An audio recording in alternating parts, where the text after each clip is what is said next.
പശ്ചിമേഷ്യൻ രാഷ്ട്രീയത്തിൽ അനുദിനം വർദ്ധിച്ചു വരുന്ന സംഘർഷങ്ങൾ, പ്രത്യേകിച്ചും ഇറാനും ഇസ്രയേലും തമ്മിലുള്ള പിരിമുറുക്കങ്ങൾ ലോക ശ്രദ്ധ ഇറാന്റെ പരമോന്നത നേതാവിലേക്കും അദ്ദേഹത്തിന്റെ അധികാര ഘടനയിലേക്കും തിരിക്കുന്നു. സുപ്രീം ലീഡർ അല്ലെങ്കിൽ സുപ്രീം പവർ എന്ന് വിശേഷിപ്പിക്കപ്പെടുന്ന ഈ സ്ഥാനം ഇറാന്റെ രാഷ്ട്രീയ മതപരമായ കാര്യങ്ങളിൽ അവസാന വാക്കാണ്.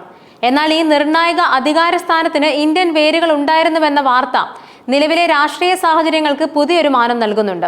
ഇറാന്റെ ചരിത്രപരമായ വളർച്ചയെയും അതിന്റെ നേതാക്കളുടെ പശ്ചാത്തലത്തെയും കുറിച്ച് ഈ വെളിപ്പെടുത്തൽ കൂടുതൽ ഉൾക്കാഴ്ച നൽകുന്നുണ്ട്. 1979 ഇറാനിയൻ ഇസ്ലാമിക വിപ്ലവത്തിന് നേതൃത്വം നൽകി ഇറാന്റെ ആദ്യത്തെ പരമോന്നത നേതാവായി മാറിയ അയത്തുള്ള റൂഹുള്ള മുസാനി ഖമേനിയുടെ വ്യക്തിത്വം സങ്കീർണവും എന്നാൽ ശ്രദ്ധേയവുമാണ്. അദ്ദേഹത്തിന്റെ രാഷ്ട്രീയ മതപരമായ കാഴ്ചപ്പാടുകൾ ഇറാന്റെ ഭാവിയെ രൂപപ്പെടുത്തുന്നതിൽ നിർണായക പങ്ക് വഹിച്ചിട്ടുണ്ട്. എന്നാൽ അദ്ദേഹത്തിന്റെ കുടുംബത്തിന്റെ ചരിത്രപരമായ വേരുകൾ ഇന്ത്യയിലേക്ക് നീളുന്നുവെന്ന കണ്ടെത്തൽ പലർക്കും അത്ഭുതകരമായേക്കാം. ഖമേനിയുടെ മുത്തച്ഛനായ സയ്യിദ് അഹമ്മദ് മുസാവി 19-ാം നൂറ്റാണ്ടിന്റെ തുടക്കത്തിൽ ബ്രിട്ടീഷ് ഇന്ത്യയുടെ ഭാഗമായിരുന്ന ഇന്നത്തെ ഉത്തർപ്രദേശിലെ ബരാബങ്കി ജില്ലയിലെ കിൻഡൂർ എന്ന ഗ്രാമത്തിലാണ് ജനിച്ചത്. അക്കാലത്ത് കിൻഡൂർ ഷിയ മുസ്ലിം വിഭാഗക്കാരുടെ ഒരു പ്രധാന കേന്ദ്രമായിരുന്നു. വിദ്യാഭ്യാസപരമായും മതപരമായും പ്രാധാന്യമുള്ള ഈ പ്രദേശം നിരവധി പണ്ഡിതന്മാരുടെ ഉറവിടമായിരുന്നു. സയ്യിദ് അഹമ്മദ് മുസാവി തന്റെ മതപരമായ പഠനങ്ങളിലും ജീവിതത്തിലും കൂടുതൽ ആഴം തേടി കിൻഡൂരിൽ നിന്നും മാറി ഇറാഖിലെ ഷിയ മുസ്ലിങ്ങളുടെ പുണ്യനഗരമായ നജാഫിലേക്ക് താമസം മാറി. അവിടുത്തെ മതപഠന കേന്ദ്രങ്ങളിൽ നിന്നും അദ്ദേഹം കൂടുതൽ അറിവ് നേടി. ഒടുവിൽ 1834 ഇറാനിലെ പ്രമുഖ നഗരമായ ഖൊമൈനിൽ സ്ഥിര താമസമാക്കുകയായിരുന്നു. ഖൊമൈനിലെ അദ്ദേഹത്തിന്റെ വരവോടെയാണ് ഈ കുടുംബത്തിന്റെ മതപരവും രാഷ്ട്രീയവുമായ അധികാരത്തിനായുള്ള യാത്ര ആരംഭിക്കുന്നത്. സയ്യിദ് അഹമ്മദ് മുസാവിയുടെ പിൻഗാമികൾ മതപരമായ കാര്യങ്ങളിൽ പ്രഗത്ഭരാവുകയും സമൂഹത്തിൽ ഉയർന്ന സ്ഥാനം നേടുകയും ചെയ്തു. അദ്ദേഹത്തിന്റെ ഇന്ത്യൻ വേരുകൾക്ക് തെളിവായി ഇറാനിയൻ ചരിത്രരേഖകളിലും കുടുംബരേഖകളിലും ഹിന്ദി എന്ന വിശേഷണം അദ്ദേഹത്തിന്റെ പേരിനൊപ്പം ചേർത്ത് കണ്ടിരുന്നു. ഇത് കേവലം ഒരു സ്ഥലനാമം എന്നതിലുപരി അദ്ദേഹത്തിന്റെ വംശപരമ്പരയെയും സാംസ്കാരിക പശ്ചാത്തലത്തെയും കുറിക്കുന്ന ഒന്നായിരുന്നു. സയ്യിദ് അഹമ്മദ് മുസാവിക്ക് ശേഷം ഒരു നൂറ്റാണ്ടിലധികം കഴിഞ്ഞാണ് റൂഹുള്ള ഖമേനി ഇറാന്റെ രാഷ്ട്രീയ രംഗത്ത് പ്രവേശിക്കുന്നത്. എങ്കിലും ഖമേനിയുടെ ആത്മീയവും രാഷ്ട്രീയവുമായ കാഴ്ചപ്പാടുകൾ രൂപപ്പെടുത്തുന്നതിൽ അദ്ദേഹത്തിന്റെ മുത്തച്ഛന്റെ പാരമ്പര്യത്തിനും മതപരമായ പശ്ചാത്തലത്തിനും വലിയ സ്വാധീനമുണ്ടായിരുന്നുവെന്ന് വിശ്വസിക്കപ്പെടുന്നു. കുടുംബപരമായ മതപരമായ പാരമ്പര്യവും ഷിയ ചിന്തയിലുള്ള ആഴത്തിലുള്ള അറിവും അദ്ദേഹത്തിന്റെ ഇറാന്റെ പരമോന്നത നേതാവായ ഫക്കീഹ് എന്ന ആശയത്തിലേക്ക് നയിച്ചു. അയത്തുള്ള റൂഹുള്ള മുസാവി ഖമേനിയുടെ നേതൃത്വത്തിൽ നടന്ന 1979 ഇസ്ലാമിക വിപ്ലവം ഇറാന്റെ ചരിത്രത്തിലെ ഒരു നിർണായക വഴിത്തിരിവായിരുന്നു. അക്കാലത്ത് ഇറാന്റെ ഭരണാധികാരിയായിരുന്ന മുഹമ്മദ് റസ പഹ്ലവി ഷാ പാശ്ചാത്യ രാജ്യങ്ങളുമായി, പ്രത്യേകിച്ച് അമേരിക്കയുമായി അടുത്ത ബന്ധം പുലർത്തിയിരുന്നു.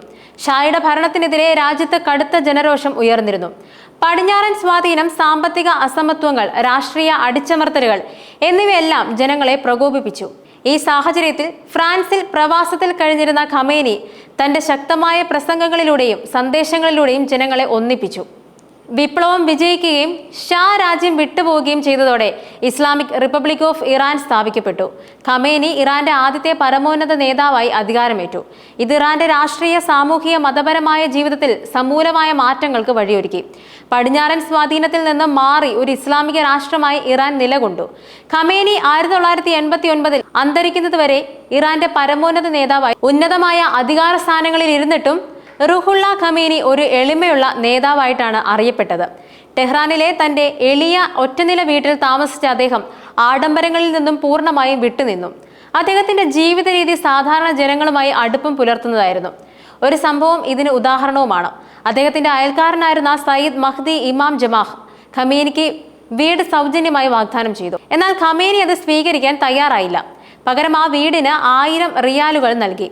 തന്റെ ആഡംബരങ്ങൾക്കായി പൊതുപണം ചെലവഴിക്കുന്നതിനെ അദ്ദേഹം ഒരിക്കലും പ്രോത്സാഹിപ്പിച്ചിരുന്നില്ല. അദ്ദേഹത്തിന്റെ വീട് പോലും ലാളിത്യം വിളിച്ചോതുന്നതായിരുന്നു. ഈജിപ്ഷ്യൻ ശൈലിയിലുള്ള ചില അലങ്കാരങ്ങൾ ഒഴിച്ചാൽ ആഡംബരങ്ങളില്ലാത്ത ഒരു സാധാരണ ഭവനമായിരുന്നു അത്. കേവലം 2 ചെറിയ മുറികൾ മാത്രമായിരുന്നു ആ വീട്ടിലുണ്ടായിരുന്നത്. ഇത് അധികാരത്തിന്റെ ഉന്നതിയിൽ ഇരിക്കുമ്പോഴും ലളിതമായ ജീവിതം നയിക്കാൻ ഒരു നേതാവിന് സാധിക്കുമെന്നതിന്റെ ഉത്തമ ഉദാഹരണമായി കണക്കാക്കപ്പെടുന്നുണ്ട്. ഈ എളിമ ഖമേനിക്ക് ജനങ്ങൾക്കിടയിൽ വലിയ സ്വീകാര്യത നേടിക്കൊടുക്കാൻ ഒരു കാരണമായിരുന്നു. ഇറാൻ ഇസ്രയേൽ സംഘർഷം ലോകമെമ്പാടും വലിയ ആശങ്കകൾ സൃഷ്ടിക്കുമ്പോൾ ഇറാന്റെ ഇപ്പോഴത്തെ പരമോന്നത നേതാവായ അയത്തുള്ള അലി ഖമേനിയുടെ തീരുമാനങ്ങളും നിലപാടുകളും നിർണായകമാണ്. റൂഹുള്ള ഖമേനിയുടെ പിൻഗാമിയായി വന്ന അലി ഖമേനിയും അദ്ദേഹത്തിന്റെ മുൻഗാമിയുടെ പാത പിന്തുടർന്ന് ഇസ്ലാമിക തത്വങ്ങളെ അടിസ്ഥാനമാക്കിയുള്ള ഭരണമാണ് കാഴ്ചവെക്കുന്നത്. ഇറാന്റെ പരമോന്നത നേതാവിന്റെ ഇന്ത്യൻ വേരുകൾ എന്ന കണ്ടെത്തൽ ചരിത്രപരമായ ബന്ധങ്ങളെക്കുറിച്ചും സംസ്കാരങ്ങളുടെ കൈമാറ്റത്തെക്കുറിച്ചും പുതിയ ചിന്തകൾക്ക് വഴിവെക്കുന്നുണ്ട്. രാഷ്ട്രീയ അതിർത്തികൾക്കപ്പുറം നിലനിൽക്കുന്ന മാനുഷിക ബന്ധങ്ങളെയും ഒരു വ്യക്തിയുടെ പശ്ചാത്തലം എങ്ങനെ ഒരു രാജ്യത്തിന്റെ ഭാവിയെ സ്വാധീനിക്കുന്നുവെന്നതിനെയും ഇത് ഓർമ്മിപ്പിക്കുന്നുണ്ട്. നിലവിലെ സംഘർഷങ്ങൾക്ക് നടുവിലും ഇറാന്റെ ആഴത്തിലുള്ള ചരിത്രത്തെയും അതിന്റെ നേതാക്കളുടെ വൈവിധ്യമാർന്ന പശ്ചാത്തലങ്ങളെയും മനസ്സിലാക്കുന്നത് പശ്ചിമേഷ്യൻ രാഷ്ട്രീയത്തെക്കുറിച്ചുള്ള നമ്മുടെ ധാരണകളെ കൂടുതൽ വികസിപ്പിക്കാൻ സഹായിക്കും.